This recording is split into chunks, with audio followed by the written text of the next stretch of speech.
ಅಥವಾ ಏನೋ ಸಣ್ಣ ಆಕ್ಸಿಡೆಂಟ್ ಇರ್ಬೋದು, ದೊಡ್ಡ ಆಕ್ಸಿಡೆಂಟ್ ಆಗಿ ಅದು law and order problem turn ಅಂದ್ರೆ road is nothing but law and order problem.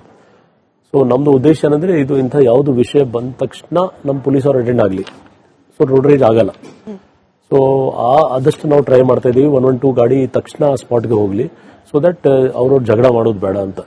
ಜಗಳ ಮಾಡಿ ದೊಡ್ಡ ಒಂದು ಏನೋ ಸೀರಿಯಸ್ ಅಫೆನ್ಸ್ ಆಗ್ತದೆ, ಅದು ತಪ್ಪಿಸ್ಲಿಕ್ಕೆ ಇತ್ತೀಚೆಗೆ ಎರಡು ಇರ್ಬೋದು. ಒಂದು ಸ್ವಲ್ಪ ಮೀಡಿಯಾದಲ್ಲಿ ಜಾಸ್ತಿ ಹೈಲೈಟ್ ಆಗ್ತದೆ, ಒಂದು ಇರ್ಬೋದು. ಎರಡನೇದು ಸ್ವಲ್ಪ ವೆಹಿಕಲ್ ನಿಜವಾದ ಜಾಸ್ತಿ ಆಗಿದೆ, ಬಟ್ ಅದಕ್ಕೆ ರೋಡ್ ರೇಜ್ ಮಾಡಬೇಕು ಅಂತ ಉದ್ದೇಶ ಇಲ್ಲ. It's a crime. So we are treating it as a law and order problem and we are booking strict cases. Sir, ಜನರ ಗಮನಕ್ಕೆ what is the punishment sir? ಇದರಲ್ಲಿ ಪ್ರೂವನ್ ಗಿಲ್ಟಿ ಆದ್ರೆ ಏನ್ ಪನಿಷ್ಮೆಂಟ್? ಇದರಲ್ಲಿ ನಾನು ನಿಮ್ಗೆ ಅದೇ ಹೇಳಿದಿಲ್ಲ, just like it is a law and order problem. It is not ಇದು ಕ್ರಿಮಿನಲ್ ಕೇಸ್ ಆಗತ್ತೆ. ಕ್ರಿಮಿನಲ್ ಕೇಸ್ ಆಗುತ್ತೆ.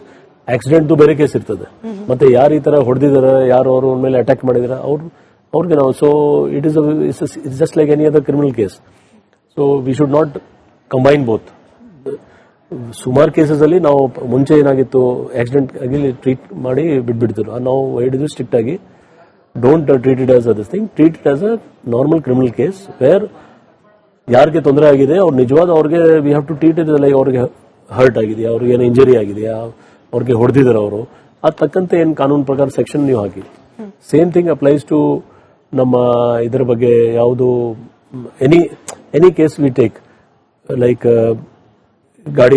ಗಾಡಿದು ಇನ್ಶೂರೆನ್ಸ್ಗೋಸ್ಕರ ಈ ನಮ್ಮ ಆಸ್ಟ್ರಮ್ ಆಪ್ ನಾವು ಹೇಳಿದ್ವಿ, ಅದರಲ್ಲಿ ನೀವು ಅಪ್ಲೋಡ್ ಮಾಡಿ. But other part if you have been assaulted or ಏನಾದರೂ ಕೆಟ್ಟ ಮಾತಾಡಿದಾರೆ ಅಥವಾ ಏನಾದರೂ, ತಕ್ಷಣ 112 ಫೋನ್ ಮಾಡಿದ್ರೆ we will take up a separate case.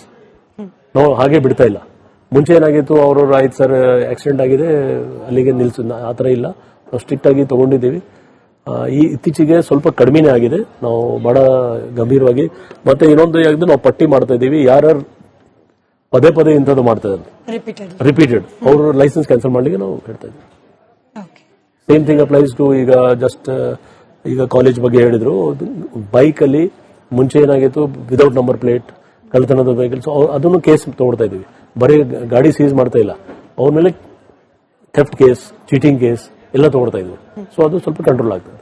Sir, Bengaluru traffic ಎಷ್ಟು ಚಾಲೆಂಜ್ ಮತ್ತೆ ಸೊಲ್ಯೂಷನ್ ಏನ್ ಸರ್? ಬ್ಯಾಂಗ್ಳೂರ್ ಟ್ರಾಫಿಕ್ ಅದು ನಿಮ್ಗೆ ಹೇಳಿದ್ರೆ ನೀವು ಒಪ್ಪೋದಿಲ್ಲ.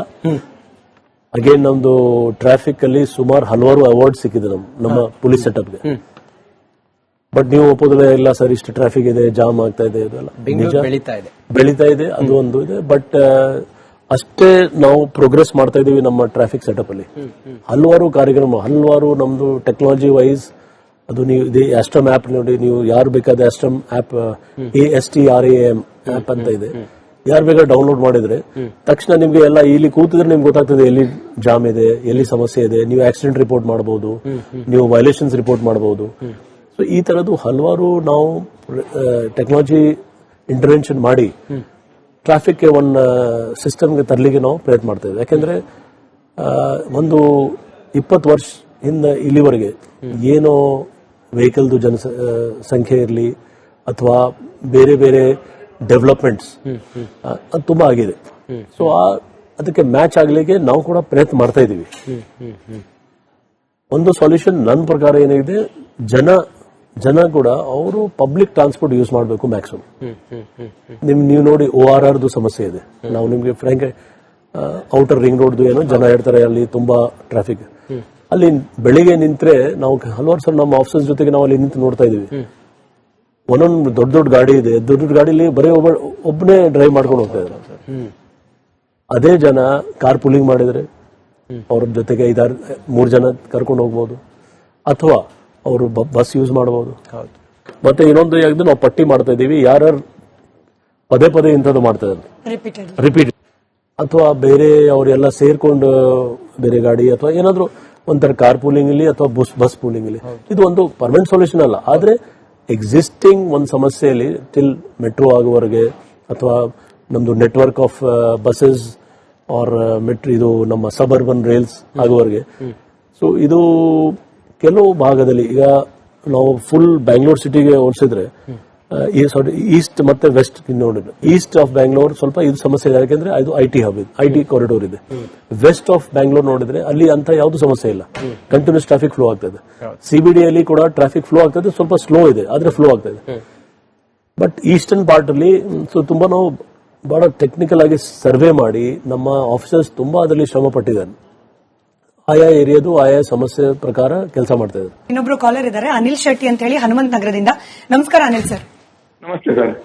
ಪ್ರಶ್ನೆ ಕೇಳಿ ಸರ್. ನಮಸ್ತೆ ಸರ್. ನಮಸ್ತೆ.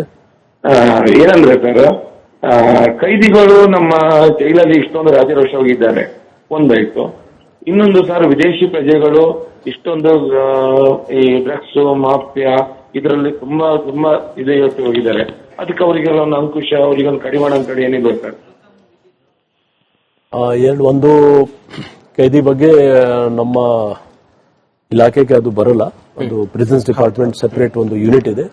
ಆದ್ರೂ ನಾವು ನಮ್ಮ ಕ್ರೈಮ್ ವಿಂಗ್ ಇಂದ, ಸಿಸಿಬಿ ಕಡೆಯಿಂದ ಮತ್ತೆ ನಮ್ಮ ಬೇರೆ ಬೇರೆ ಲಾ ಆರ್ಡರ್ ವಿಂಗ್ಸ್ ಕಡೆಯಿಂದ ಯಾರ್ಯಾರು ಜೈಲಲ್ಲಿದ್ದಾರೆ ಅವ್ರಿಗೆ ನಾವು ಮಾನಿಟರ್ ಮಾಡ್ತಾ ಇರ್ತೀವಿ. ಯಾರ್ಯಾರು ಅವ್ರಿಗೆ ಭೇಟಿ ಮಾಡ್ಲಿಕ್ಕೆ ಹೋಗ್ತಾ ಇದಾರೆ, ಯಾರ್ಯಾರು ಎಲ್ಲಿದ್ದಾರೆ ಅಂತ ಸುಮಾರು ಬೇರೆ ಬೇರೆ ಟೆಕ್ನಿಕ್ಸ್ ಇಂದ ನಾವು ಮಾಡ್ತಾ ಇದ್ದೀವಿ. ಬಟ್ ಅದರ ಬಗ್ಗೆ ಕೇಸ್ ಕೊಟ್ರೆ ನಾವು ಕೇಸ್ ತಗೊಂಡಿದ್ದೀವಿ, ಸುಮಾರು ಕೇಸಸ್ ಆಗಿದೆ. ಎರಡನೇ ಭಾಗ ನಮ್ಮ ಫಾರಿನರ್ಸ್ ಬಗ್ಗೆ. ಹೌದು, ಇತ್ತೀಚೆಗೆ ನೋಡಿರ್ಬೋದು, ನಾವು ದಾಖಲಾತ್ 160 ಕೋಟಿ ಅಂದಾಜಕ್ಕಿಂತ ಹೆಚ್ಚು ಡ್ರಗ್ಸ್ ಸೀಸ್ ಮಾಡಿದೀವಿ ಈ ವರ್ಷದಲ್ಲಿ. ಇದರಲ್ಲಿ ಅವ್ರು ಹೇಳೋದು ಕರೆಕ್ಟ್, ಅನಿಲ್ ಅವ್ರು ಹೇಳೋದು ಕರೆಕ್ಟ್, ಕೆಲವು ಫಾರಿನರ್ಸ್ ಸುಮಾರು ಜನ ಹಲವಾರು ಶಾಮೀಲಾಗಿದೆ. ಅವ್ರಿಗೆ ನಾವು ಕಡಿವಾಣ ಹಾಕ್ತಾ ಹೋದ್ರೆ ಇದು ನಮ್ಗೆ ಸಕ್ಸಸ್ ಸಿಕ್ಕಿದೆ. ಯಾಕಂದ್ರೆ ನಾವು ಅವ್ರ ಮೇಲೆ ಟಾರ್ಗೆಟ್ ಇಟ್ಕೊಂಡಿದೀವಿ. ಯಾರ್ಯಾರು ವೀಸಾ ಎಕ್ಸ್ಪೈರ್ ಆಗಿದೆ, ಯಾರ್ಯಾರು ವಿದೌಟ್ ಫಾರ್ಮ್ ಸಿ ಅಂದ್ರೆ ಒಂದು ಕಡ್ಡಾಯವಾಗಿ ಯಾರು ಬಾಡಿಗೆ ಕೊಡ್ತಾರ ಫಾರಿನರ್ಸ್ಗೆ, ಅವರು ಆ ಓನರ್ ನಮ್ಮ ಪೊಲೀಸ್ ಸ್ಟೇಷನ್ಗೆ ಇಂಟಿಮೇಟ್ ಮಾಡಬೇಕು. ಅದು ಆಗ್ತಾ ಇಲ್ಲ. ಸೊ ನಾವು ಕೂಡ ಅದರಲ್ಲಿ ತಪ್ಪು ಮಾಡ್ತಾ ಇದೀವಿ. ನೀವು ಬಾಡಿಗೆ ಕೊಡುವಾಗ ಲೋಕಲ್ ಪೊಲೀಸ್ ಸ್ಟೇಷನ್ಗೆ ಇಂಟಿಮೇಟ್ ಮಾಡಲೇಬೇಕು. ಅವರು ಒಳ್ಳೆಯವರು ಇಲ್ಲೋ ಕೆಟ್ಟವರು ಅದು ನಾವು ನೋಡ್ಕೊಳ್ತೀವಿ. ಆದ್ರೆ ಹಲವಾರು ಕೇಸಸ್ ಅಲ್ಲಿ ಎಲ್ಲಿ ನಾವು ರಿಜಿಸ್ಟರ್ ಮಾಡಿದೀವಿ, ನಮ್ಮ ಓನರ್ಸ್ ಯಾರಿದ್ರೆ ಅವರೇ ಇಂಟಿಮೇಷನ್ ಮಾಡಿಲ್ಲ. ಆದ್ರೆ ನಾವು ಅವ್ರ ಮೇಲೆ ನಿಗಾ ಇಟ್ಕೊಂಡಿದ್ದೀವಿ. ಅದಕ್ಕೆ ಇಷ್ಟೆಲ್ಲ ನಮಗೆ ಸಕ್ಸಸ್ ರೇಟ್ ಸಿಕ್ಕಿದೆ. ಯಾಕಂದ್ರೆ ಇಲ್ಲಿವರೆಗೆ 160 ಕೋಟಿ ದಾಖಲಾತು ನಮ್ಮ ಪೊಲೀಸ್ ಅವರು ಸೀಸ್ ಮಾಡಿ, ಈಗ ನಮ್ಮವ್ರು ಒಳ್ಳೆ ಕೆಲಸ ಮಾಡಿ ಸೀಸ್ ಮಾಡಿಕೊಂಡಿದ್ದಾರೆ ಅಂತ ಹೇಳಿ ಕಲಬುರಗಿಯಿಂದ. ನಮಸ್ಕಾರ ಸರ್. ನಮಸ್ತೆ ಮೇಡಮ್, ನಾವು ಕಲಬುರಗಿಯಿಂದ ಮಾತಾಡ್ತಿದ್ದಾರೆ, ರಾಘವೇಂದ್ರ ಅಂತ. ಹಾ ಸರ್, ಪ್ರಶ್ನೆ ಕೇಳಿ ಸರ್. ಮೇಡಮ್, ಏನಂದ್ರೆ ನಿಮ್ ರಿಪಬ್ಲಿಕ್ ಟಿವಿಯಲ್ಲಿ ಒಂದು ವಾರದಿಂದ ನೋಡ್ತಾ ಇದ್ದೆ, ಈ ಜೈಲಲ್ಲಿ ಏನ್ ಮೇಡಮ್, ಉಗ್ರನ ಕೈಯಲ್ಲಿ ಫೋನ್ ಇದೆ, ಅವನ್ ಯಾರ ಕಾಮುಕ ಉಮೇಶ್ ರೆಡ್ಡಿ ಐಟಮ್ ಸಾಂಗ್ ಹಾಕೊಂಡು ಟಿವಿ ನೋಡ್ತಾನೆ, LED ಟಿವಿ ವ್ಯವಸ್ಥೆ, ಇವೆಲ್ಲ ಈ ಕೈದಿಗಳೆಲ್ಲ ಬಿರಿಯಾನಿ ಮಾಡ್ಕೊಂಡು ತಿಂತಾರೆ. ಇವ್ರಿಗೆಲ್ಲ ಒಳಗೆ ಹೆಂಗ್ ಹೋಗುತ್ತೆ ಮೇಡಮ್? ಇದು ಪೊಲೀಸರ ಕೈವಾಡ ಇಲ್ಲದೆ ಹೋಗ್ತದ? ಸರಿ ಸರ್. ಅದೊಂದು. ಇನ್ನೊಂದು ಏನಂದ್ರೆ, ಈ ವಿಡಿಯೋ ವೈರಲ್ ಮಾಡೋರನ್ನ ಹಿಡಿತಾರೆ, ಅವ್ರ ಮೇಲೆ ಕೇಸು ಎಲ್ಲ ತನಿಖೆ